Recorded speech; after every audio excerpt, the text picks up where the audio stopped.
بسم اللہ الرحمن الرحیم۔ سبق نمبر 17۔ جادو کا علاج گندم سے بذریعہ چہل کاف کے۔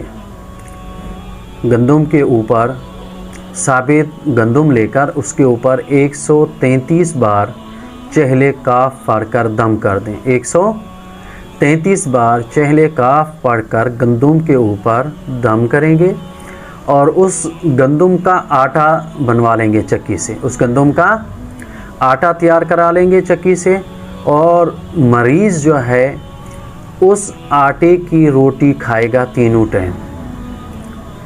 ٹائم اس آٹے کی روٹی کھائے گا۔ انشاءاللہ 11 دن تک یہ عمل کریں گے، اس سے جادو کے اثرات ختم ہو جائیں گے۔ اور اگر کوئی جسمانی بیماری بھی ہو جس کا پتہ نہ چل رہا ہو، ڈاکٹر جواب دے دیں، تو اس کے لیے بھی یہ بہترین عمل ہے۔ آپ 133 بار چہل کاف پڑھ کر گندم کے اوپر دم کریں گے، اور وہ گندم جو ہے اس کا آٹا پسوا لیں گے۔ آٹا پسوانے سے پہلے چکی کے اندر جو آٹا ہے اس کو تھوڑا صفائی وغیرہ کا خیال رکھیں گے، صاف کر کے، اور 11 دن تک اس آٹے کی روٹی کھائے گا انشاءاللہ۔ تو اس سے اپنا جسمانی اگر بیماری ہے اس سے بھی انشاءاللہ شفا ملے گی، اور جادو اور تعویذات کے جو اثرات ہیں اس کے جو اثر ہے وہ بھی زائل ہو جائے گا انشاءاللہ تعالی۔